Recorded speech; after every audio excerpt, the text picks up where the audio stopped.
30, kaya tayo po ngayon ay naririto dahil sa kanyang katapatan sa ating pong mga buhay. Ang nakakatuwa po sa ating Diyos ay ang kanyang pag-ibig sa atin po ay hindi nagmamaliw. Laging pa noon pa man, ngayon at pagpakailanman, ang pag-ibig po ng Diyos sa buhay ng kanyang mga anak ay nananatiling pagpakailanman. Kaya po mga kapatid, isang katunayan po yan, dahil hanggang ngayon, buhay ka pa. Marami ng pagkakataon na pwedeng ikaw ay patay na. Pero sa biyaya at habag ng Diyos, naririto ka, buhay, malakas at masigla. At ang nais po ng Diyos sa iyo ngayong umaga ay patuloy na mapagpala ng kanyang mga salita. Kaya po tayo naririto ngayon.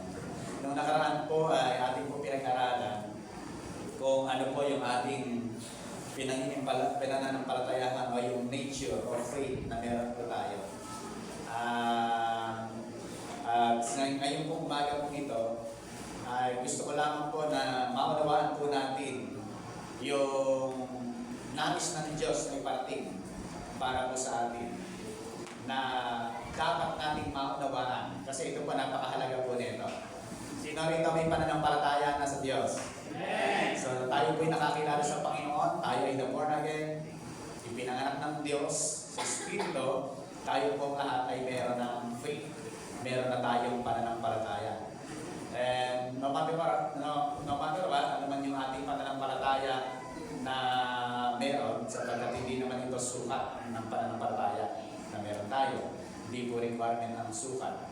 Ang mahalaga, meron tayong pananampalataya. Kaya yung pinag-aralan po natin noong nakaraan ay about faith matters. Ngayon po ay atin pong i-deal.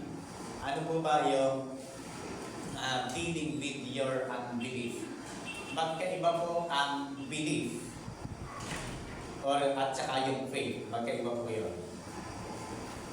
Pakikita ko po sa inyo sa mga talata ng Biblia na ating babasahin kung ano yung pagkakaiba ng dalawang ito. Ang pananampalataya po ay ito ay nandoon sa born again spirit na mayroon tayo. Yung belief ay ito yung nandoon sa yung soul. Kasi po ang ating pong katawan ay ang ating pagkatao ay composed ng tatlong bahagi. Ang sabi ng Bible sa Thessalonica 5:23. 1 Thessalonians 5:23. Ano po yun? The spirit, the soul, and body. Ang ating katawan na ito ay may binubuo ng spirit, soul, and body. Yung mga tao na hindi pa nabuborn again o nakakilala sa Diyos, ang meron lang sila soul and body. Kasi ano po ang nangyari sa kanilang spirit? Ang sabi ng Bible, namatay. Kaya walang kaugnayan sa Espiritong Diyos. Kaya ang tao na walang kaugnayan sa Espiritong Diyos, gumagawa ng sariling Diyos. Kasi hindi niya makita yung Diyos. Tayo po na born again in the Spirit, ay merong, dahil tayo na born again na, alam na natin kung sino yung Diyos, na sinasamba natin, we worship the Spirit and truth.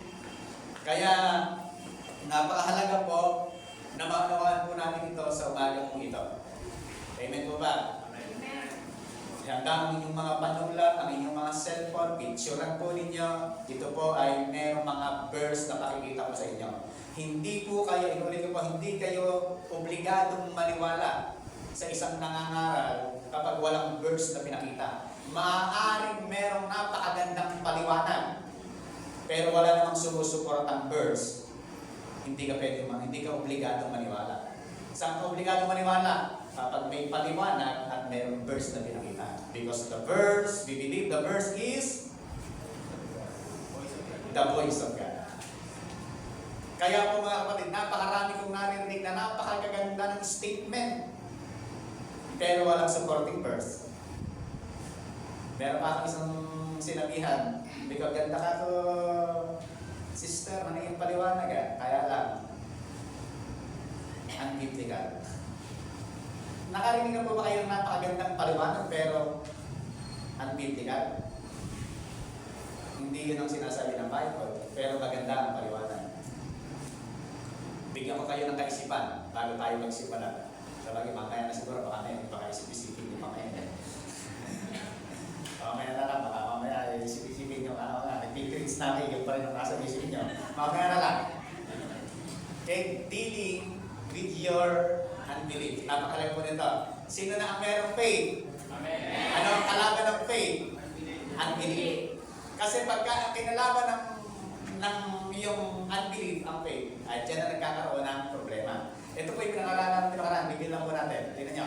The nature of faith, faith is, una, spiritual. Faith is scriptural. Kailangan nakabase sa Biblia yung ating pinananampalatayaan. Kung mayroon pang pinananampalatayaan, kailangan nakabase sa Bible. And pangatlo, faith is miraculous. Ayan po. Kapag may pananampalataya, may himala. Kapag naniwala, may himala.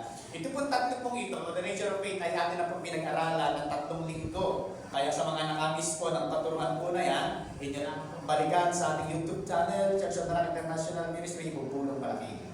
Mapakaganda po ng mga mensahe po para makita po natin yung series na pagkakasunod-sunod.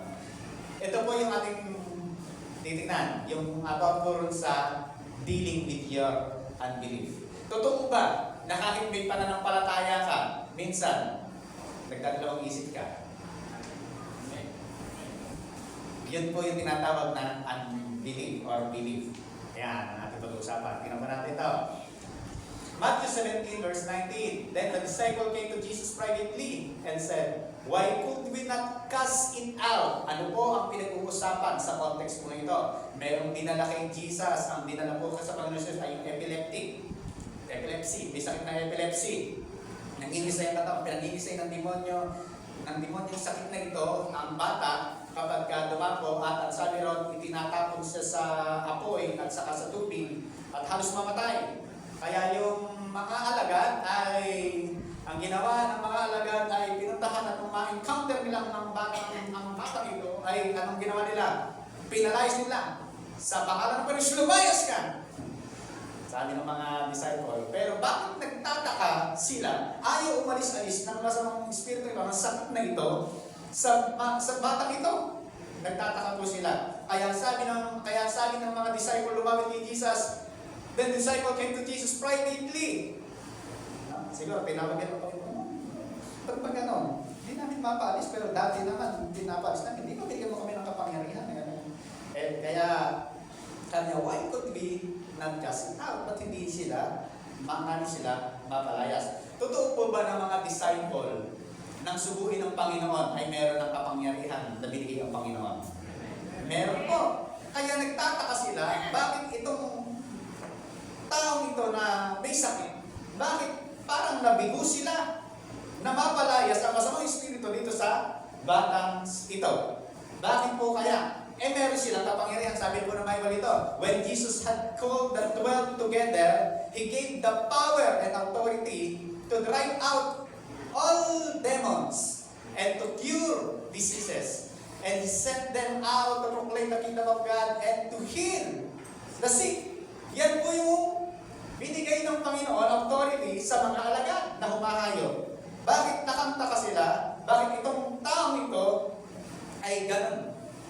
Kasi nung sinubol sila, sabi ng Panginoon, so they set out and went from village to village proclaiming the good news and healing people everywhere. Bakit po ganun yung nangyari? Na sinubo sila ng Panginoon, binigyan ng kapangyarihan at sa pagkakataong ito, hindi nila mapaalis ang sakit ng bata. Ano problema? Binigyan sila ng Diyos ng kapangyarihan. Yun, po ang ating ididil ngayon. Binigyan ka ng Diyos ng kapangyarihan, yung pananampalataya nasa iyo. Bakit hindi mag-work yung bagay na pinananampalatayaan mo naman? Maaaring baka minumulto ka ng unbelief. Baka nag-aalinlangan ka na. Kasi po, tingnan, balikan po natin yan. Then the disciple came to Jesus privately and said, "Why could we not cast it out?" Bakit? Tanakang-taka sila, bakit ayaw lumayas nitong sakit na ito? At tanong ko, yung po ba epilepsy ay malalang sakit? May mas malala pa, by the way, kung babaguhin ko yung tanong ko, may mas malala pa po bang sakit bukod sa epilepsy?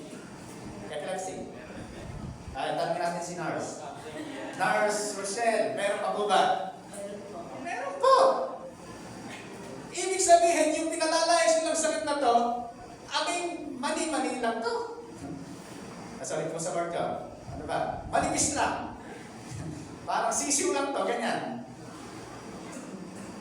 Kasi mayroon pang mas malalang sakit kaysa sa epilepsy na pwede ikamatay ng tao. Ano ba? Cancer. Kaya ko siguro kung cancer yan, baka cancer talaga yan. Alam ng pag-asa yan. Baka pwedeng sabihin ng mga disciple, gano'n eh. Hindi eh. Takanta kasi na bakit kung sila'y nangangaral, nagpapalayas ng lingkod, lumalayas naman, may sakit, gumagaling naman, bakit yung pagkakataong ito, kayang umalis. Taka-taka. Kaya tinanong nila ang Panginoon. Ano ang sagot ng Panginoon? Ito yung sagot ng Panginoon. Jesus said to them, basa! Because of your unbelief. Ano ang problema sa disciple? Unbelief. May problema po ba sa kanilang pananampalataya? Kasi tinig nga, for surely, I say to you, if you have faith as much as mustard seed, you will say to the mountain, move from here to there, and it will move. Then nothing will be possible for you. Kasi kung meron, sabi ng Panginoon, because of your unbelief. Kasi sinasabi ko sa iyo, kahit maliit lang naman yung pananampalataya mo, mapapalikot mo yung bundok eh. Walang problema sa pananampalataya, kahit maliit lang pala, mapapalikot mo yung bundok. Ibig sabihin, ano ang tinutukoy ng Panginoon? Because of your unbelief. Hindi pinag-uusapan kung gaano sukat ng pananampalataya. Di ba, nakarinig po ba kayo ng panalangin? Panginoon, palakihin niyo po ang aking pananampalataya. Tanong ko sa iyo, gaano ba kalaking pananampalataya? Gusto mo na papapalipatin mo? Mayroon pa bang lalaki sa bundok na sinabi ng Panginoon palalagyan ka? O yung itong mundong ito, palilipatin mo sa Mars. Tanong ko po sa inyo, mga kapatid.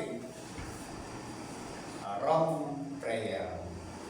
Panginoon, palakihin niyo po ang pananampalataya. Alam niyo po, binasa ko sa Tagalog yan, napakalayo kasi tinutukoy sa Tagalog. Faith, pananampalataya. Sa original word ng Greek, makikita po natin, unbelief ang nakasulat. Pero pag binasa mo sa Tagalog, malilito ka kasi faith. Kaya pagka nag-pray ka ngayon, Lord, palakihin niya na may pananampalataya. Hindi, kontra sa sinabi ng Panginoon, mastership niya lang, okay na eh. Hello?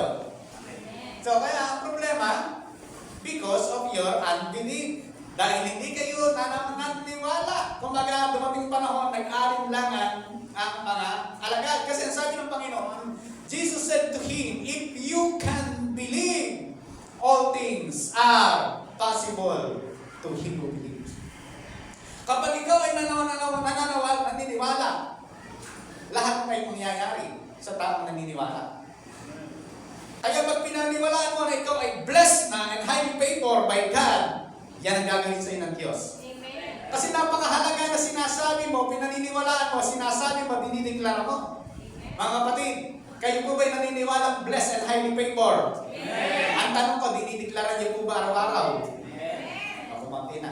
Kayo po ba'y naniniwalang pinagaling na ng Diyos? Amen. Ang tanong ko, dinideklara niyo ba araw-araw? Amen. Kayo ba'y pinaniniwalang pinayaman na ng Panginoon? Amen. Kasi po mga kapatid, kapag nakatingin ka sa natural, sasabihin mo kasi, wala na, meron pang akong nararamdaman. Tapos sabi pa ng kapitbahay, manang isang bulati na lang hindi bumitin. Patay na. Eh yun yung nakikita. Yun yung 5 sense. Kailangan doon ka kumapit sa 6 sense, which is yung faith, paniwalaan mo yun. Yung ginawa ng Diyos. Yung ginawa ng Diyos, yun po yung dapat nating pinaniniwalaan. Kaya sabi ng Panginoon, ano sabi ng Lord? If you can believe. Tanong ko sa inyo, you can believe. Naniniwala po ba tayo? Dalawa na lang naniniwala. Tingnan niyo po mga kapatid na you do not have any problem with faith. Walang problema sa pananampalataya. Nang ikaw ay kakilala na sa Panginoon Jesucristo, na born again ka, ang iyong spirit ay meron ng faith. Kasi ang faith hindi galing sa iyo, tandaan ko natin, galing sa Diyos. Meron ka ng pananampalataya. Ngayon, you do not have any problem with faith kasi meron ka na yan. Ang iyong spirit, nang ikay ma-born again, ang tawag doon ay regeneration. Nagkaroon ng regeneration. Ang iyong soul ay ongoing. Kaya ang tawag doon sanctification. Ongoing siya sa process. Kasi nagkakasala pa tayo. Amen? Ongoing to process. Hindi tayo perfect. Ongoing to process. Ang tawag doon sanctification. Darating yung araw, yung katawan natin mapapalitan. Ang tawag doon ay glorification.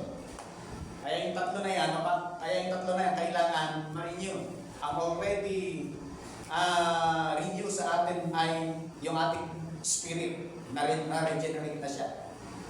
Ang ongoing ay yung ating soul. Yung soul natin, ano yung soul? Mind, intellect, will. Emotion. No? Emotion, intellect, and mind, intellect, mind, will, and emotion. Itong tatlong ito ay ongoing. Ang tawag po dyan ay, ano pa tawag? Sanctification. Yung katawan natin, pag tayo inaking Lord na papalitan, ano pa tawag? Glorification. Kaya po mga kapatid, walang problema sa pananampalataya. Meron ka na yan. Meron na tayo yan. The problem is unbelief.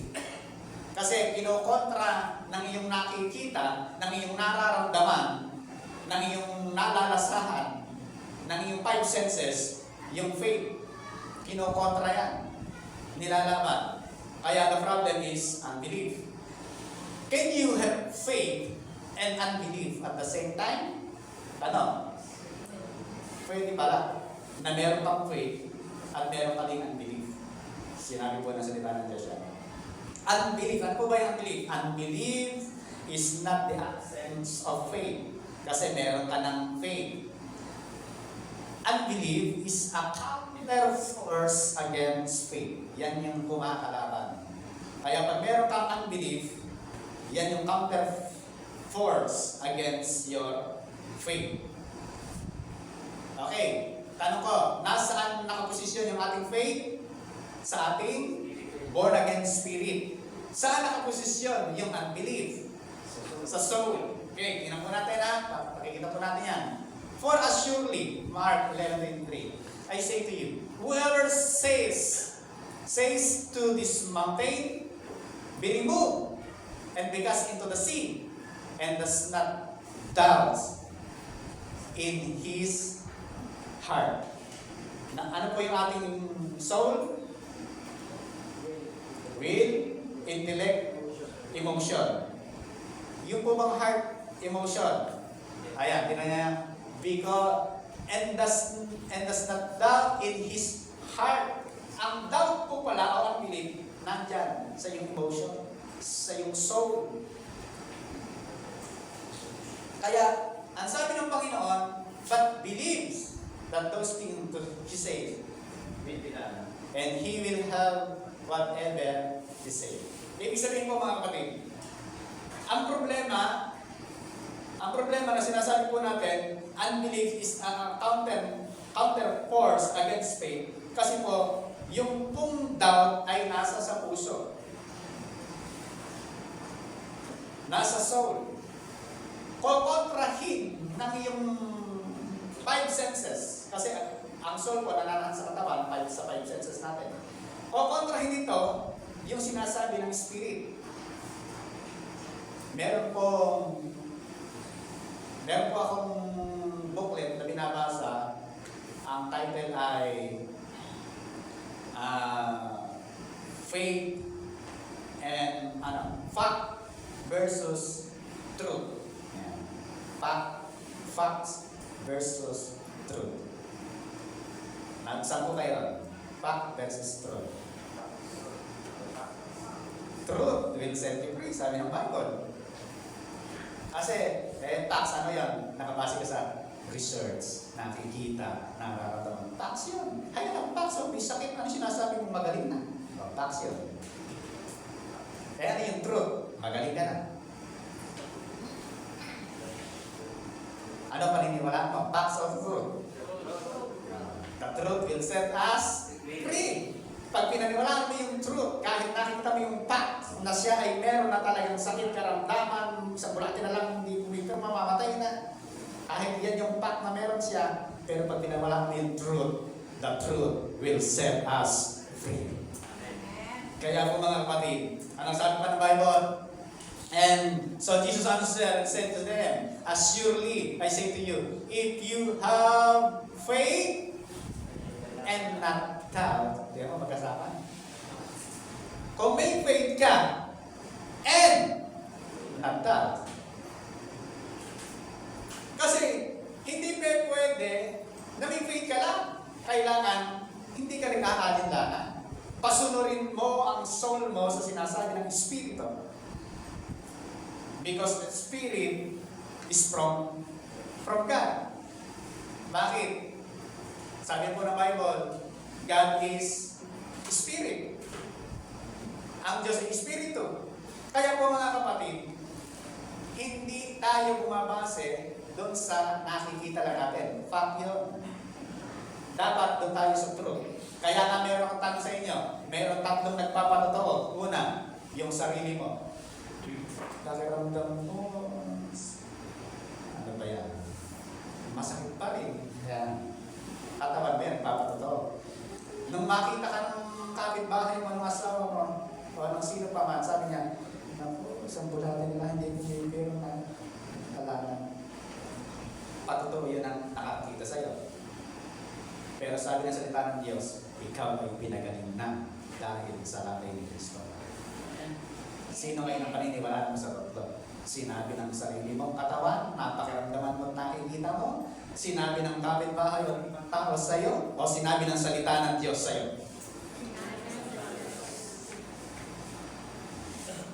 Alam niyo po mga kapatid, pag yan ang pinanampalatayaan mo, yan yung mangyayari. So, not just have faith, and also, do not doubt.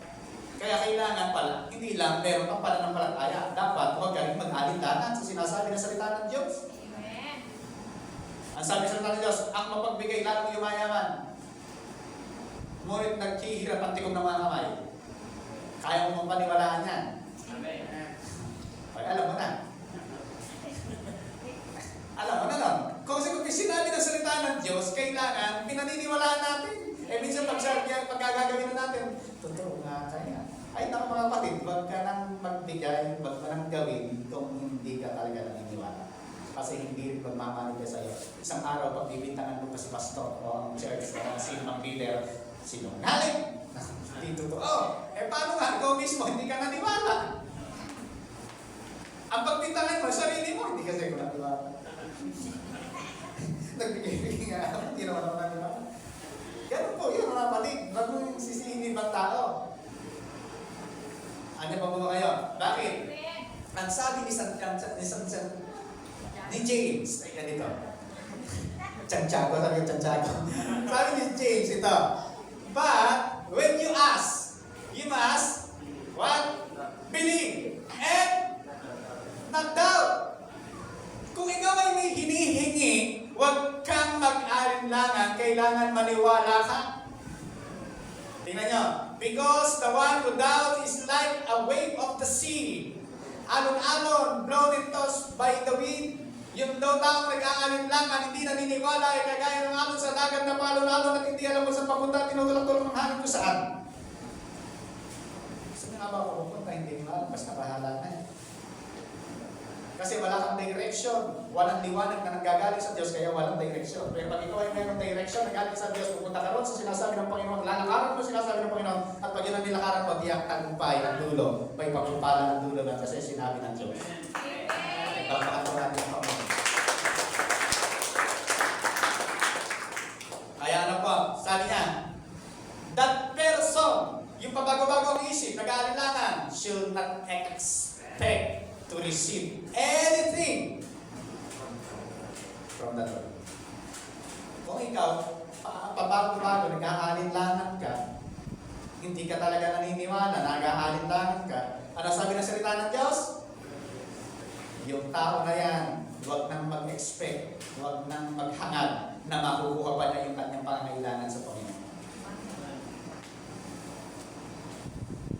pabago-bago. Yun yung nangyayari. Ano pa ang sabi? Verse 8. Such a person is double-minded and unstoppable in all deeds. Hindi alam talaga kung ano ang gusto. Meron po bang double-minded sa Bible? Ayan. Pabago-bago ng isip. Hindi pwede pabago-bago ng isip. Pagka ito, sinabi na salita ng Diyos, paniwalaan mo talaga. Wag mo nang pabago-bago at ito. Nakaya. Ano kaya? Totoo nga kayo sinabi ng salita ng Diyos. Bakit yan ito? Bakit yan? Ay, nag-aalinlangan ka na yan, kapatid. Kapag ka meron dumating sa iyong kaisipan na dalawang isip, double-minded, mind. Ibig sabihin, unbelief. Like, hindi mo talaga alam kung ano yung gustong gawin sa iyo ng Diyos. Unbelief. Because unbelief is counter force against faith. Kung meron ka ng pananampalataya, pero meron ka namang unbelief, yan ang babangga. Yan ang babangga sa pananampalataya na mayroon ka. Tingnan niyo po. Matthew 10:58. How did he not do many mighty works? Because of their unbelief. Ano po ang istorya nito? Si Jesus Christ. Si Jesus po ba'y may kapangyarihan? Sapagkat Diyos po siya. Si Jesus po, lahat ng sakit, kaya niyang pagalingin at pinagagaling talaga niya. Even patay, si Lazaro, nabuhay. Yung patay na lilibing na lang, nakita ng Panginoon na umiiyak yung nahabag siya sa magulang, umiiyak. Yung patay na ililibing, binuhay ng Panginoon. Kaya lang, ang problema, kung babasahin natin itong verse na ito, si Jesus Christ ay ipinanganak doon sa Nazareth sa sarili niyang lugar at maraming mga tao na hindi na naman naniniwala sa kanya. Sino itong tao ito? Ang tatay niya si Jose at ang nanay niya si Maria at ang mga kapatid niya itong mga ito. Tapos, sino yan? Tapos, ganito kanya. Ang tanong nila kay Jesus, anak ni Jose, anak ni Maria, at may mga kapatid. Hindi, ang tanong nila kay Jesus ay hindi, itong Jesus na ito ay anak ng Diyos to. Kagagawa naman ng Espiritu Santo pag pumuntis ni Maria. Kaya ito ay karapat-dapat panampalatayahan at paniwalaan. Hindi ganun ang kanilang tanaw. Ang tanong nila, sino to? Tao na to? Ang tingin lang nila tao. Sino itong tao na ito? Anak ni Jose, ni Maria. Ano sa alma ngayon? Hindi ngayon gumawa ng mga dakilang bagay ang Panginoon sa lugar na yon. Bakit hindi sila naniwala? So ano ang problema? Si Jesus ba ay hindi makapangyarihan? Makapangyarihan. Eh ano naging hadlang para hindi siya makagawa ng himala? Unbelief. Hindi si Jesus makagawa sa sarili niyang bayan ng himala sapagkat ang mga tao doon ay hindi nananampalataya sa Kanya. At ang tingin pa nila kay Jesus, anak lang ni Maria, anak lang ni Jose, hindi kinikilala ang Diyos. Anong himala ang pwedeng mangyari sa mga tao na hindi kinikilala ang Diyos, ang Panginoon Jesucristo? Meron po kasing teaching, katuruan, na gano'n. Hindi na raw gumagawa ng himala. Mamaya sabihin ko po, pakita ko sa inyo yan. Tingnan niyo po ito. Then the disciple came to Jesus privately and said, balikan natin ito ha. Why could we not cast it out? Bakit hindi namin ito mapalis? So Jesus said to them, because of your unbelief. Ang problema, kung bakit hindi maalis ay unbelief. Kasi no problem with our faith. Walang problema dyan. Ano po ang requirements sa pananampalataya? Master seed. Hindi gabutok na pananampalataya. Ang requirement lang, master seed. Gano'n po ba kalaki ang master seed? Ayan. Kita niya. Gano'n. Sabi niya, if we just remove the unbelief, a master seed amount of faith will be sufficient to move our problems. Kung meron ka pananampalataya na sa laki ng ano na, tapos hindi ka nag-aalinlangan, yan ang solusyon. Saan mong problema meron ka ngayon? Kasi lahat ng problema may solusyon. Kung walang solusyon, wag mong problemahin, hindi problema yan. Ang requirement ay master seed. Ganun lang po, na pananampalataya. Kailangan lang yung paniwalaan. Okay, tuloy po natin ha. Dahil tayo ay nananampalataya doon sa mga bagay na hindi natin nakita. For we walk by faith, not by sight. Yan po yung ating pananampalataya. Hindi tayo nakatingin doon sa nakikita natin. Ako, may sakit. Ako, may nararamdaman ako. Ako, ganito nararamdaman. Hindi ka nakatingin doon sa mga nararamdaman mo nakikita mo. Kundi doon ka nakatingin sa hindi nakikita. The truth, the word of God. So ano sinabi ng salita ng Diyos? Ikaw ay magiling na. Ikaw ay pinagpala na. Ikaw ay charito, blessed and highly favored. Yun ang pinaniniwalaan mo sapagkat yun ang sinabi ng salita ng Diyos. Kaya, ano po yung meron tayo? For we walk by faith and not by sight. Lumalakad tayo sa pananampalataya, hindi rin sa nakikita natin. Kaya po mga kapatid, kung ano ang nakikita ng mundo, na mga bagay na nangyayari, hindi tayo dapat apektado. Bakit? We walk by faith and not by sight. Yan po. So they brought him. When the Spirit saw Jesus, ito po yung kwento natin kanina.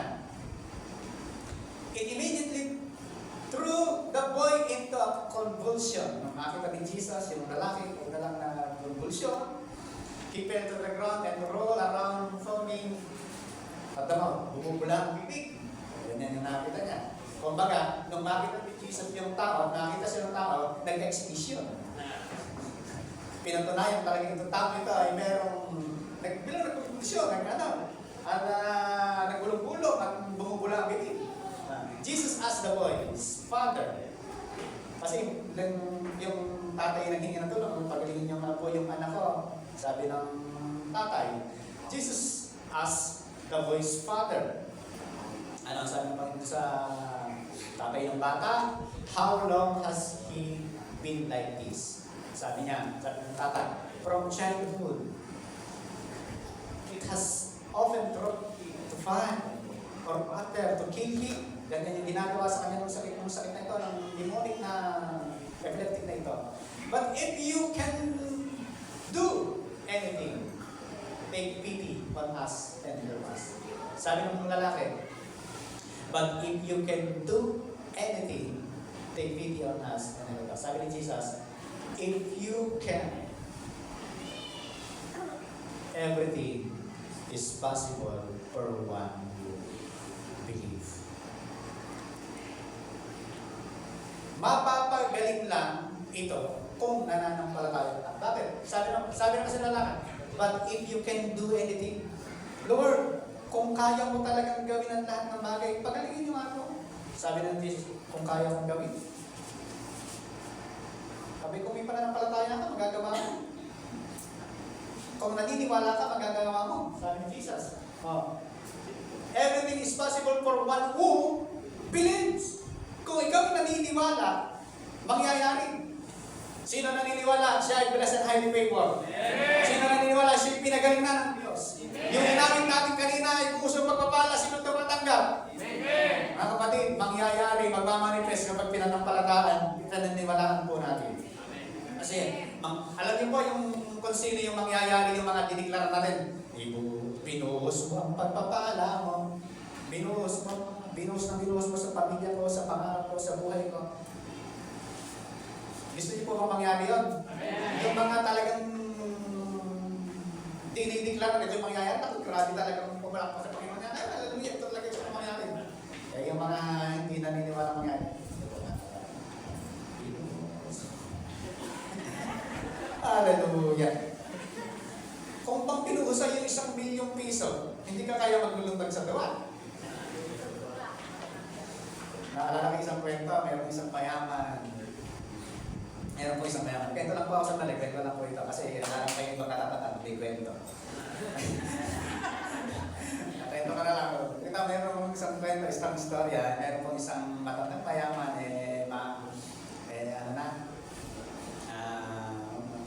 mamatay na siya. Ang ginawa rin sa isang kanyang caretaker ay pinamanahan ng $1 million. sa kanya binigay, $1 million. Ngayon, yung $1 million ngayon, kasi itong pinamanahan ay merong magulang may magulang dun sa Pilipinas. Ipapadala yung money na bibigay dun sa magulang para makahanap sa buhay kasi hirap-hirap siya buhay, kaya nga siya ay nagkamuro. Padadala. Ngayon, hindi masabi ngayon na ibibigay sa kanya yung pera. Kasi itong lalaki ito, matandang ito ay may sakit sa puso. Kasi baka pag sinabing, ito daw yung pinadala sa inyo kasi binigyan daw yung $1 billion. Baka daw pagdating ng gano'n, ay atakihin sa puso, hindi papakinabangan yung pera. Ngayon, nag-iisip sila ngayon kung sino magsasabi. Dahil nag-iisip sila naman sino kaya magsasabi yung mahinay lang dapat ang sabihin para nang hindi mabigla, dahan-dahan lang dapat para hindi mabigla. Sino naalala nila ang pagsabihin si Pastor. Pastor, kakisabi mo nga po sa tatay namin na ganito, ganyan. Na pinamana na bibigay sa kanya yung $1 million. At ngayon, pumunta na yung pastor at hindi sasabihin. At ang sabi na ng tatay, pag po ba kayo ay nagkaroon ng $1 billion, ano ang muna yung gagawin? Ay, pastor, yung kalahati bibigay ko sa church. Ang unang pinipatay yung pastor.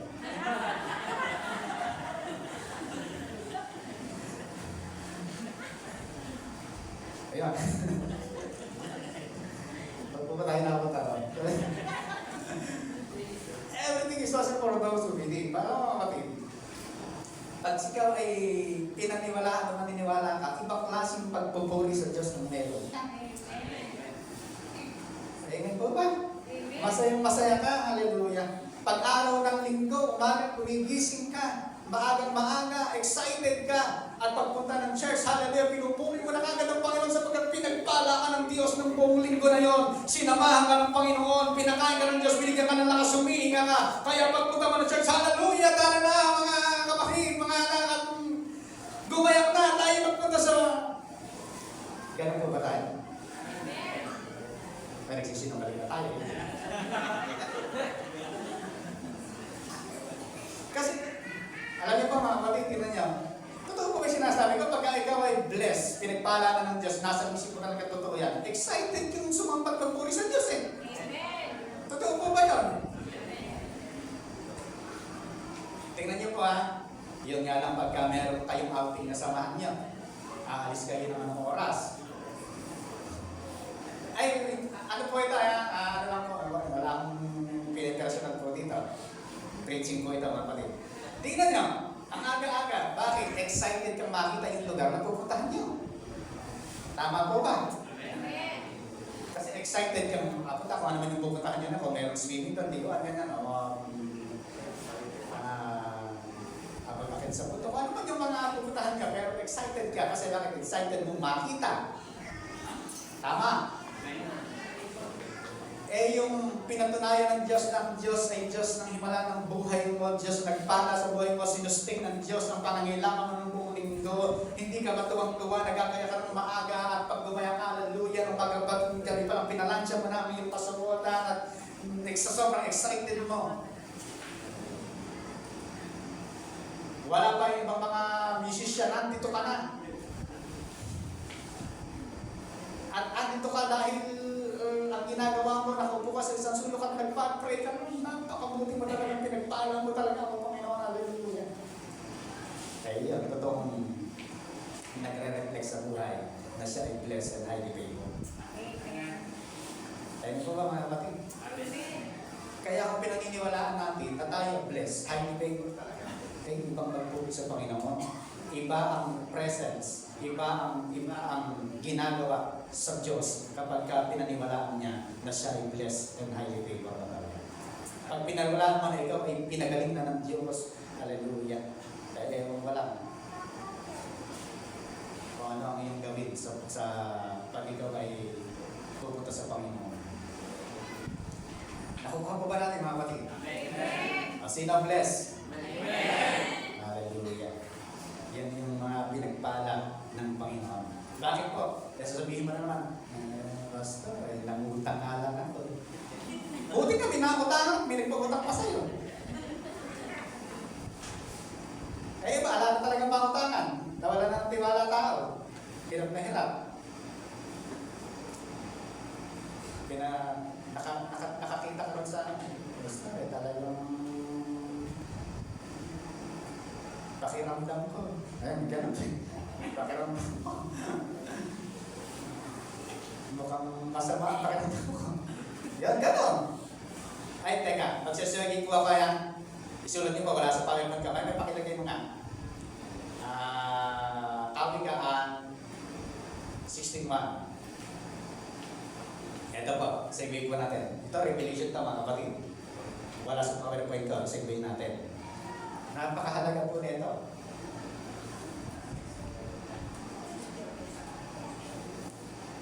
Kawikaan 16.1. Ayan. Basa!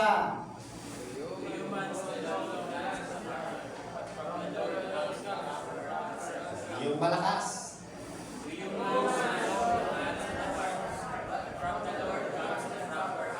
Okay, tinan niyo po ha.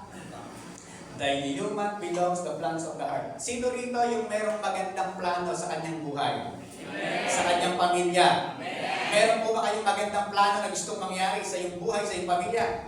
Ayan, the human belong the plans of the heart. Napakaganda ng plano mo, ito gusto mong mangyari, pagka ganito nangyari, ganito gagawin mo, pag ginawa mo ito, hallelujah, ikaw yung pinakmasayang tao, sabihin mo, napakasaya mo, pag nangyari yung mga plano, ginagawa mo sa iyong buhay, sa iyong pamilya.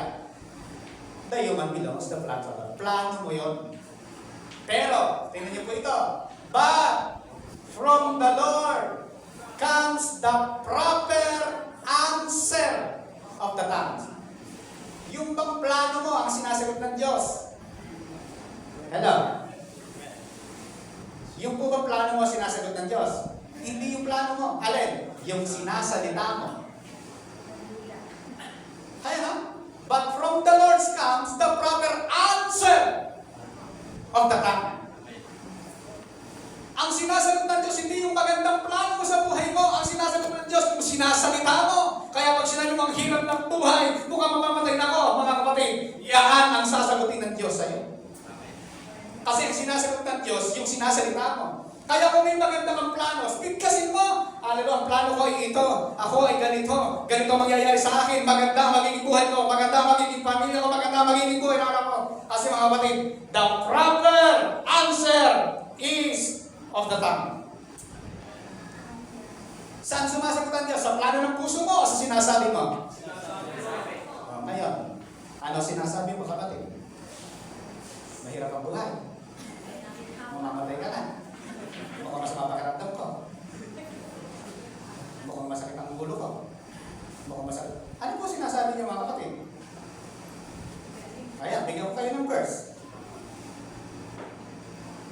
Minsan, ang dami nating reklamo, tapos nagtataka ka pa kung bakit yan ang nangyayari sa iyo. Kasi nga, kung ano ang sinalita, yun ang sasagutin ng Diyos. Bigyan natin ng patunay. Sabi ng sabi ng tao kay Moses, reklamo kay Moses. Ang sabi ng Diyos, Moses, lahat ng sinasabi nila, yun ang gagawin ko sa kanila. Ano ang ginawa ng Diyos sa mga Israelita? Noong panahon ko na yon, naranasan ko ba nila magandang buhay sa pangako ng Diyos promise land? O yung sinasabi nila ang nangyari sa nila? O. Facts yun. Totoo nangyari. Nakita natin, nabasa natin sa Bible. Ano yung truth? O, mga kapatid. But from the Lord comes the proper answer of the tongue. Ay, ito lang ang iuwi natin mga kapatid. Tapos na tayo. Pero gusto ko ituro sa inyo ito. Nang buo. Kamusta po sinasabi natin? Kamusta yung binibigis natin sa ating mga labi? Kahit maganda ang plano mo, tinitiyak sa iyo, hindi mangyayari kapag taliwas sa sinasabi mo yung magandang plano mo. Kung meron kang magandang plano, salamat Lord, may bahay ako. Salamat at maganda yung bahay na bibigay mo sa akin. Salamat, hallelujah, ikaw po provider ng aming pagpasayong Lord. Salamat naman sa pagka meron kaming church service. Salamat po, Ama, meron na kaming parking lahat. Hallelujah. Salamat po aming mga sa aming mga pinagtalang kabuhayan. Dapat yun yung lumalabas sa ating bibig. Totoo ba may sakit yan? Meron, nararamdaman mo, pero hindi ka umaasa sa nararamdaman mo.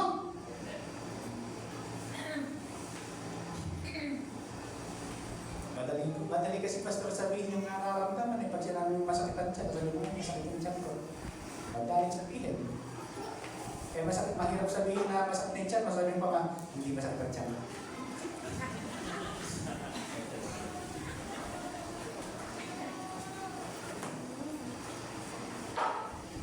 Pagka wala na kayong bigas, huwag mo sabihin wala nang bigas. Ang sasabihin mo, kailangan na natin bumili ng bigas. Kung masakit ang kung meron kang masakit ngayon mo, parang kailangan kong magpa-check up. Hindi natin nilalabanan dito yung hindi na natin kailangan ng doktor. Ang doktor ay gawain ang Diyos na may bigay ng karunungan. Ang biogesic ay magkakaroon ng talam sa katawan mo kapag ka nag-react yung katawan mo dun sa biogesic na ininom mo. Pero kahit uminom ka ng biogesic, pero wala kang reaksyon ng katawan mo sa biogesic, wala ka rin. Sino po ang merong bigay ng karunungan sa doktor? Ang Diyos. Sino ang magbibigay ng karunungan para magawa ang biogesic? Ang Diyos. Kaya kahit uminom ka ng biogesic, gumaling ka, sinasabi mo ba, purihin ang biogesic. Hallelujah.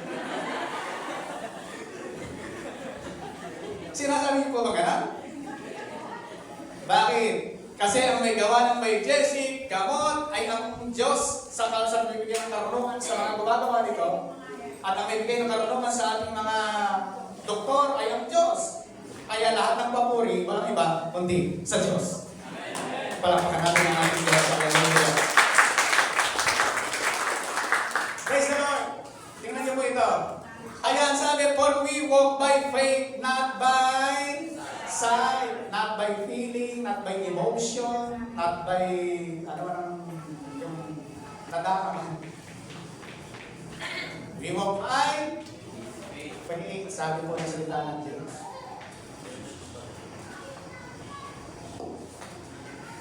Kaya yan dapat ang ating panampalatayahan.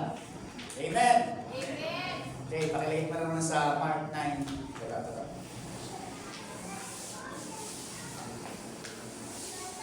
Mark 9:20. So, they brought him.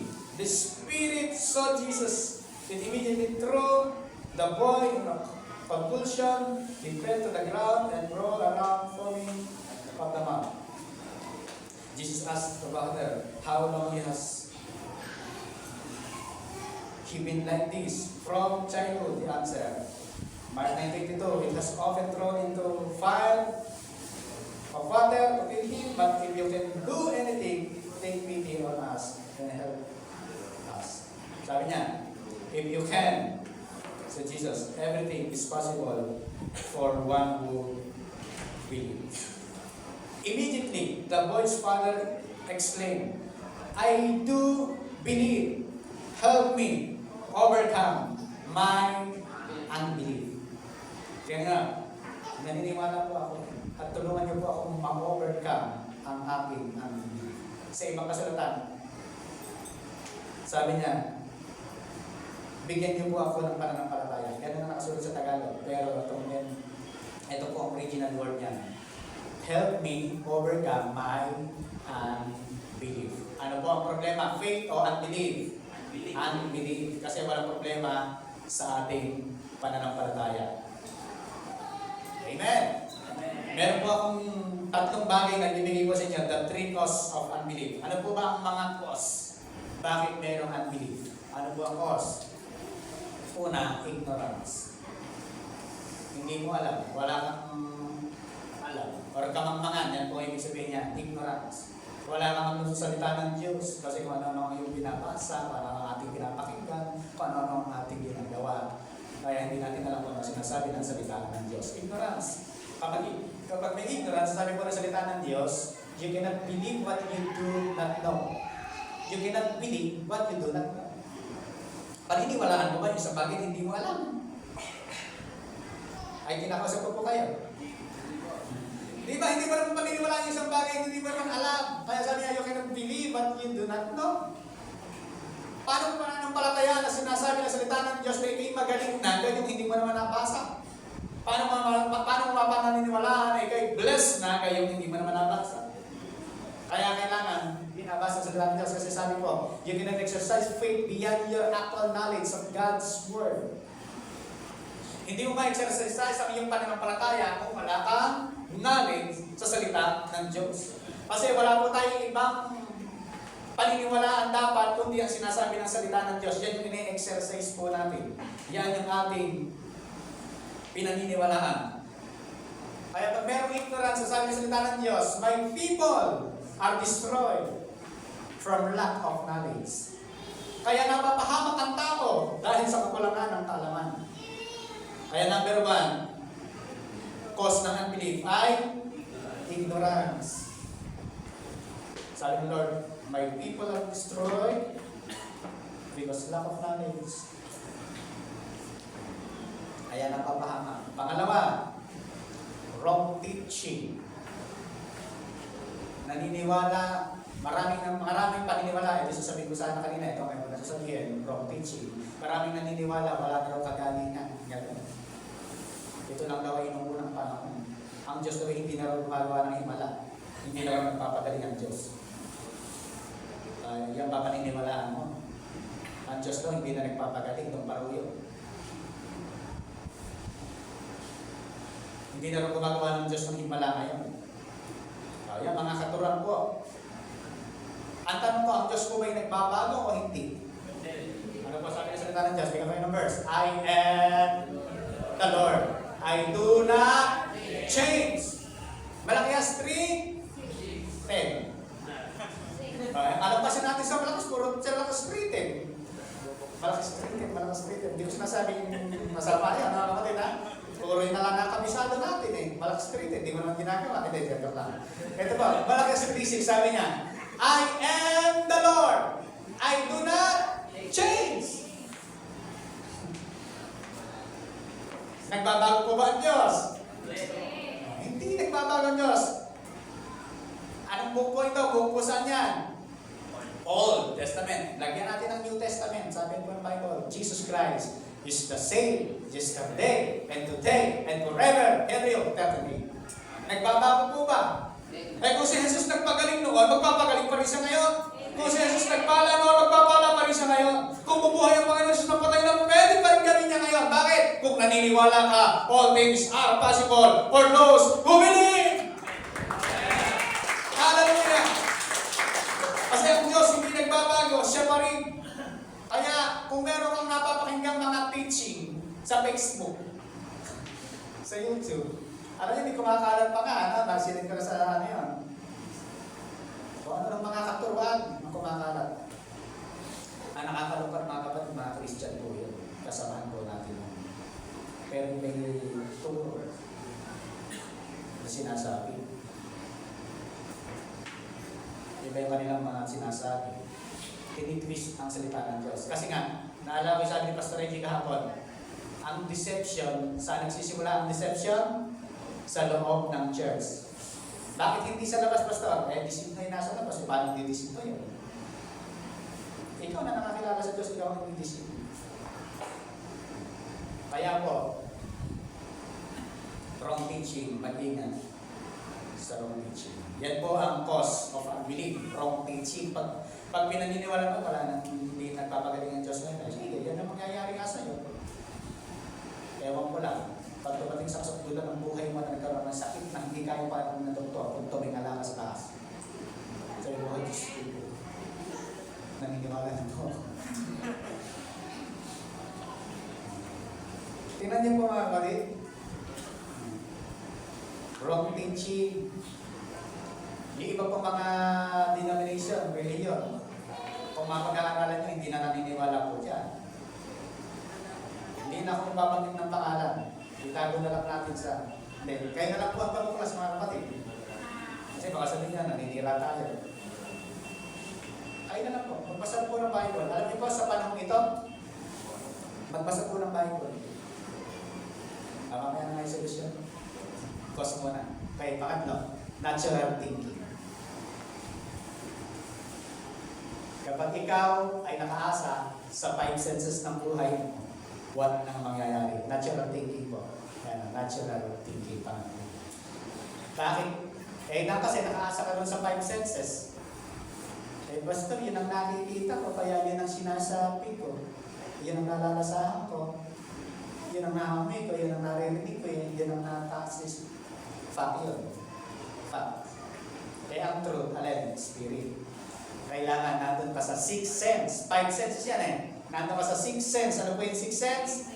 Faith. Kaya nag-ooperate tayo sa faith. Ano po yung faith? Not by sight. Walk by faith, not by sight. Pagka dyan tayo nakaasa, natural thinking natin, yan po yun. Kasi ano po ba yung natural? Lahat ng nakikita natin, natural yan. Kung may nararamdaman ka, natural yun. Totoo po yan, nararamdaman mo, mga fact yan Ano po ba yung faith? Okay? Hindi natin maiaalis na nabubuhay tayo sa natural kasi nandito tayo sa mundong ito. Talagang may natural. Pero kung gusto mong labanan ang natural na nakikita mo, magpunta ka rin sa faith. Mga kapatid, hindi naman kasalanan na pinanganak tayo mahirap Kasalanan mo ba na pinanganak ang mahirap? Hindi mo kasalanan pinanganak. Ba't hindi na lang pinanganak sa United Kingdom? Prince Queen Elizabeth. Hindi po kasalanan yun kung kahit saan ka pinanganak. Ang kasalanan, mamatay ka ng mahirap. Dahil anong ginawa mo sa binigay ng Diyos ng talento mo, nakabungan sa'yo, itinago mo. Huwag natin itago. Natural thinking po yan. Okay. Ginawa. For we walk by faith, not by sight. Kaya yan, lahat na yan, hindi tayo nag-ooperate dyan. Doon tayo sa walk by faith. Kailangan lang natin maniwala. Then the disciple cast to Jesus privately and said, why could we not cast it out? Ipapakita ko kasi dito sana makuha po ninyo ito. Jesus said to them, because of your unbelief. However, this kind unbelief does not go out except by prayer and fasting. Verse 21 po tayo. Sabi ng mga ibang tuturo, kasi yung ganyang epileptic, hindi mapapalis yan kapag hindi nag-prayer and fasting. Tama po ba? Ganun na sinasabi? Sabi ko kanina, yung po bang epilepsy ay pinaka-worst na sakit na. Sabi ni nurse, hindi naman. Nurse na po yan. Hindi naman yan ang pinaka-worst na sakit Bakit kailangan paggamitan ng prayer and fasting? Mas yung patay, yun siguro baka pwede gamitan ng prayer and fasting. Yung patay, babuhayan. Pero yun ba talaga ang sinasabi ng Panginoon Jesus Cristo sa verse na ito? This kind na sinasabi niya, this kind, unbelief. Itong uri ng unbelief ay hindi mapapaalis, hindi mawawala kapag walang prayer and fasting. Ano po ang susi para mawala ang unbelief? Prayer and fasting. Hindi yung kailangan mo prayer and fasting para mapaalis mo yung demonyo. Kapag ka magpe-prayer and fasting ka para mapalis ang demonyo, kaya pala mapalis ang demonyo dahil sa ginawa mo. Hindi na sa ginawa ni Kristo, sa ginawa mo na yan. Bakit ba napalis mo yung demonyo, kapatid? Kaya basta, grabe prayer and fasting. 45 days, hindi na ako. Ang ginawa ko, 45 days. Ng prayer and fasting. Sino napapapurihan? Glory to you. Glory to me. Kasi yung pala ginawa ko. Yun po ba talaga sinasabi ng Panginoon yan? This kind. Kaya yung this kind, tumutukoy po yun sa unbelief. Pakita natin ang context. Bago nagkaroon ng 21, ano muna? Very good. 20. Bago nagkaroon ng 21. 19. 20. Pakita natin kasi yung context. Tignan nyo. Ito po yan. Pakita mo muna ito. What is prayer and fasting? Prayer and fasting is devoting an undivided time for God. for God's word and thus eliminate unbelief. Ang prayer and fasting, ito yung nagagawa sa ating buhay. Ano po yun? Na-eliminate ang unbelief. Bakit? Kapag ikaw ay babad sa presensya ng Diyos, mas lalo kang naniniwala sa sinasabi ng Panginoon. Kaya, ang prayer and fasting, devoting an undivided for time for God's word and eliminate unbelief. Na-eliminate yung unbelief. Kaya mga kapatid, kung ikaw nag-aalinlangan, ayaw umalis-alis ng sakit at karamdaman mo, dahil parang nararamdaman mo kasi siya, prayer and fasting ka, tanggalin mo yung unbelief sa iyo, maniwala ka sa sinasabi ng salita ng Diyos. Yan po ang gawain ng prayer and fasting. Alisin ang unbelief. I-eliminate po siya. Tingnan po ito. Pakita ko sa inyo, this kind, unbelief po ang tinutukoy, does not go out except by prayer and fasting. Ito po siya. So Jesus said to them, because of your unbelief. Verse 20, verse 21. However, this unbelief, does not go out except by prayer and fasting. Kaya pinakikita ng Panginoon sa verse na yan, na kailangan mo mag-prayer and fasting para ma-eliminate ang unbelief. Hindi para mag-prayer and fasting, susugutin mo na. Diba? Nakuha po ba natin, mga kapatid? Hindi niya ba? Pinakita natin, prayer and fasting para ma-eliminate ang unbelief. Dahil the three causes of unbelief, una, ignorance, wrong teaching, and natural thinking. Yan po ang cause ng unbelief. Pagka ikaw ay wala sa salita ng Diyos, kapag ikaw ay nakikinig sa mga wrong preacher, kapag ikaw ay nakikinig sa mga wrong teaching, kapag ikaw ay nakabase lang sa mga natural mo, yan po ang nangyayari. Ngayon, solusyon. Ano ba solusyon sa ignorance? Study God's Word. Nagbabasa pa po ba tayo ng Biblia? Genesis pa lang, makikita mo na kung paano bumagsak ang tao dahil sumaway sa utos ng Diyos na huwag kainin ang bungang kahoy na pinagbabawal. Bungang kahoy po talaga yun. Hindi itlog yun.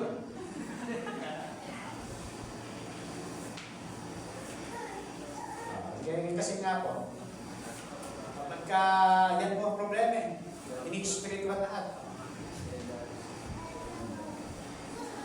Kaya study God's Word. Ano ba? Tingnan pag meron kang maling teaching na napakinggan, biglang hindi naman ganun yung nabasa ko. Mali ito. Alam mo na kagad kung alin yung tama at mali. Kasi bakit? Hindi mo naman nabasa ko sa salita ng Diyos. Kaya mapakalaga, study God's Word. Alam niyo po bang tayo lang ang nagre-require na dapat ang lahat ng miyembro nagbabasa ng Biblia? Tayo lang po. Sa iba po, hindi po nire-record na magbasa ang tao. Bakit? Makikita na lang totoo. Hindi na sila malilito ng tao. Kasi pag nakita nila ang katotohanan, mali yung amin. Ba't yung sabi ng Bible pala, kung sumabas sa mga ng Diyos Joseph Tribulto, ganito, bakit kami meron mga ganito? Papaliwanagan ng tao. Kasi kaya may ganyan, yan ay pag-alaala na dapat inaalaala natin. Gamit na ng paliwanag. Pero, unbiblical. Sabihin, kaya may ganyan, di ba? Yung tatay mo, nakasabit dyan kasi inaalaala mo sila. Ganun yung ginagawa natin, ganda ng paliwanag. Pero, unbiblical. May sumpa kapag natin ginawa. Study God's Word, mga kapatid. Hello, ano pa po ba tayong lahat? Natututo po ba tayo? Ano pa? Sabi na sa salita ng Diyos, you study the Scripture diligently. Hindi lang pala basta study lang. Kailangan mo sipagan. Tama pa. Hallelujah. Ang pag-aaral ng salita ng Diyos, hindi makabasa ka lang ng isang chapter, dalawang chapter, tatlong chapter, tapos. Hindi yung hindi focus ka lang para may pasok ng teacher ni pastor, tapos. Hindi po ganun. Sabi ni Lord, ng Panginoon Jesus, you study the Scripture diligently because you think that in them you have eternal life. Kaya muna, ignorance, ano solusyon? Study God's Word. Para mawala ang ignorance na humahad lang, para yung mangyari yung pinaniniwalaan, kailangan study God's Word. Nakabase sa salita ng Diyos ang ating pinaniniwalaan. Amen. Ano pa? Wrong teaching. Stop listening to non-full-grace teaching. Huwag na tayo nakikinig dapat sa mga tao na hindi naman nagtuturo ng purong biyaya lang. Dapat purong biyaya. Ngayon na pula sa panay, paano purong biyaya? Gumagawa din ako. Sige, bakit ka nakagawa? Kanino galing yung lakas mo? Kanino galing yung buhay mo? Kanino galing yung ano mo? Karunungan mo? Kanino galing? O, ito sa Diyos. Sa ibig sabihin, purong biyaya talaga ng Diyos. Amen. O, kaya, stop listening to non-full-grace teaching. Sa ibang mga nangangaral, na ang gusto lang i-manipulate ang miyembro kapag hindi mo ginawa ito, ganito mangyayari sa'yo, gano'n. Tinatakot ka. Minamanipula ang mga tao. Mga kapatid, mag-ingat sa mga huling panahon, sabi sa ng Diyos, marami ang mangalala. Kaya piliin yung pinapakinggan. May dala na palang ibang katuruan. Sikat na sikat si Pastor Ed Lapis, mga kapatid. Bigay ko sa inyo yung mga turo niya. Una, statement niya, hindi siya naniniwala na ang Biblia ay Word of God. Sam lang. Kasi may salita din ng demonyo, di ba? Sabi ng demonyo, kainin mo ang buwan ko. Lahat ng statement niya, natingin mo ganon, walang verse, paliwanag lang, ganda ng paliwanag mga kapatid. Sasangayunan mo eh.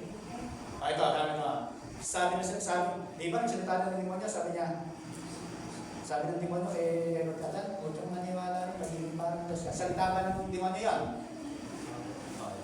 Salita ba ng Diyos yan? Ngayon, nag-iisip ka na ngayon. Hindi pala lahat ng salita ng mga sa Bible, Word of God talaga. May Word of tao. Ano na po pinaniniwalaan niyo ngayon mga kapatid? Baka nahati na tayo. Sino na naniniwala ang Bible, salita ng Diyos? Amen. Sino naniniwala ang Bible, Psalm? Psalm lang ang Word of God. Kala ko meron. Kapatid, naniniwala tayo na ang salita ng Diyos, ang Bible, ay purong salita ng Diyos. May verse po yan. Kasi pakita mama naman, magkano lang tayo. Gusto ko lang pong ianong po natin para matuto tayo mga kapatid. 2 Timothy 3:16 NIV. Kasi yung statement niya na nakita ko, walang verse. Obligado po ba tayong maniwala? Pagka may verse, obligado tayong maniwala? Yes. Pero pagka walang verse, obligado ba tayong maniwala? Hindi. Ang ganda ng kanyang statement, pero walang verse. Hindi tayo obligado maniwala kahit kung maganda. Tingnan pa sa amin ng Bible. All! Wala pa lang namanggit. All na. Hallelujah. Saan po ba sinabi? Sa scripture o all? All scripture is God-breathed. Alam niyo po ba ibig sabihin ng God-breathed sa Greek? Ang ibig sabihin ng God-breathed ay inihinga ng Diyos. Ibig sabihin, kaya nasulat from Genesis to Revelation, kaya nasulat ay dahil yun ang ginawa, pinasulat ng Diyos. Sa Diyos nanggaling lahat. Ay bakit naisulat na yun? Para makita natin yung talagang istorya, para matuto tayo. All Scripture is God-breathed. May hinga ng Diyos. Sino po ba ang author ng Bible? Ang Diyos, the Holy Spirit, the author. And many writers, 40 writers. Maraming ginamit ng Diyos para isulat ang Biblia, 40 writers. Pero ang author, isa, ang Diyos. Paano ba isusulat ni Moses yung Genesis? Kayong alam pa naman siya nung panahon na yun. 400 long years pa. 400 long years pa bago na isulat ni Moses. Bago nagkaroon ng sulat. Na isulat yung Genesis. Eh, gano'ng katagal yun? Nandun na ba si Moses nang sinusulat yung Genesis? Anong nilikha ng Diyos doon? Ala naman siya nakikita nun. Bakit? Paano yung naisulat? Dahil sa kagawaan ng banal na Espiritu ng Diyos. Yun naman ang sinabi sa unang Pedro, chapter 2, verse 23. Kung hindi ako nagkakamali, o baka nasa 2 Pedro. Basta natin yung kay Pedro, hanapin na lang ito. At least meron akong sinasabing verse mo sa inyo. Sige, pakilagay mo na lang. Para matapos na. Nasa solusyon na po tayo. Okay.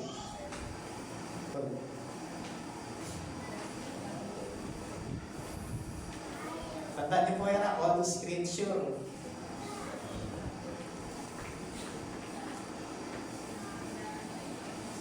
Kaya stop listening. Saan? Sa mga full grace teaching. Sensationist po yan. Yung turo po na yan. Meron pa po isa rin na Marcionism. Yan po yung mga, i-research nyo na lang po sa internet, i-google na, Google na lang po, Google. Makikita niyo po yung mga ibig sabihin po dyan. Iba na yung nag-aaral, mga kapatid. Wrong teaching, stop listening sa mga ibang mga nangaral. Alam niyo po, nasikat si Pastor Ed Lapis, ha? Buti na lang, lapis-lapis na sila, pwedeng murahin. Okay, natural thinking. Walk by faith. Pero mga kapatid, hindi ko inaanay si Pastor Ed Lapis. Kapag natin sa Panginoon yan, pag-pray po natin. Hindi natin po siya respect. Kundi against tayo sa kanyang turo, hindi tayo against sa kanya. Mahal natin po siya mga kapatid. Natural thinking, ano po ang kailangan? Walk by faith. Yan ang solusyon. Nakikita mo lang sa natural thinking. Walk by faith. Okay. Ano po ang ating bigay niya? Sama-sama. Miracles happen when you believe and not doubt. Sabay-sabay. Miracles happen when you believe and not doubt. Ayaw mo lahat ay tumayo. Basahin po namin ito ng mas malakas. 1, 2, 3, go! Miracles happen when you believe and not doubt. Ano po ang sabi ng salita ng Diyos? If you believe, you will receive. Kapag tayo naniwala sa sinasabi ng salita ng Diyos, mangyayari po ang ating pinananampalataya. Kung meron po tayong pag-aalinlangan, ano po ang solusyon? Prayer and fasting. To eliminate their belief.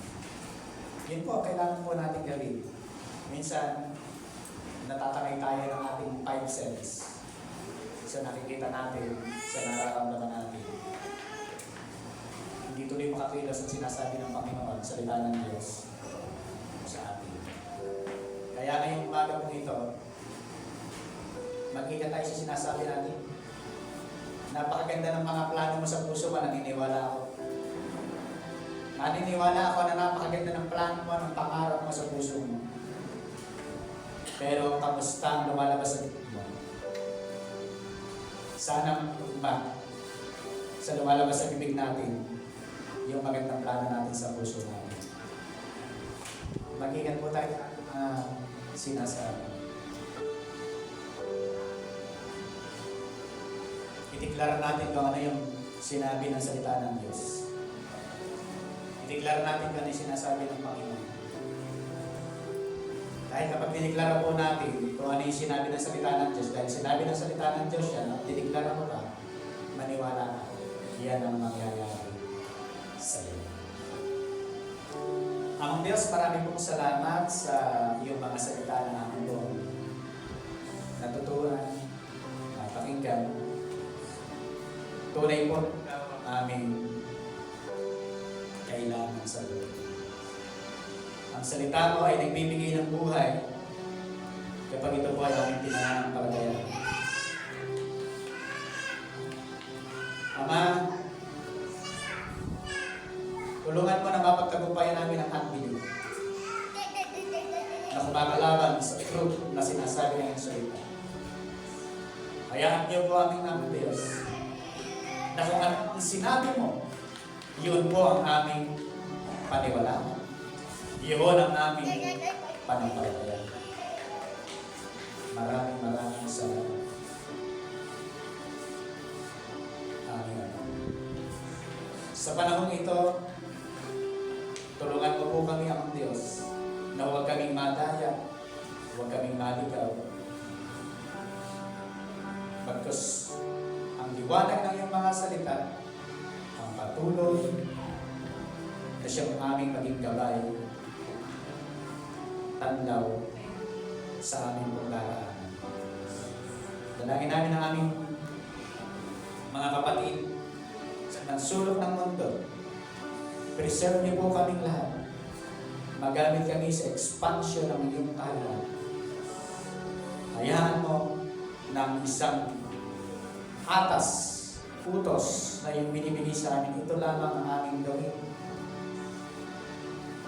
Go and make disciples. Huwag na po namin pakialaman yung mga bagay na inilihim sa iyong mga salita. Kung silent kayo sa Biblia patungkol sa mga bagay na hindi abot ng aming isip, maging silent din kami sa aming mga statement. Pagkas sa aming Ama, gawin lamang po namin na yung mga anak kung ano po ang iyong nais, kalooban na bibigay ng parangal sa iyong kakilang pangalan. Maraming salamat po, Ama, sa oras na ito at sa iyong mga salita na amin pong napakinggan. Ito po ay aming pinaninimpalatayahan. Ito po ay aming pinaniniwalaan. Maraming salamat.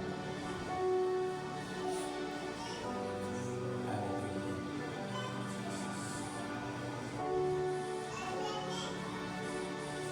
Thank you, Jesus. Taas po natin ating mga kamay. Ito yung ating prayer of declaration. Ideklara po natin ito, mga kapatid. With all our heart, with a believing heart, sabihin mo, I am blessed and highly favored. I am blessed and highly favored. I am healed. I am healed. I am protected. I am protected. I am strong. I am strong. I am child of God. I am child of God. I am loved by God. I am loved. I am forgiven. I am forgiven. I am righteous. I am righteous. I am holy. I am holy. And I am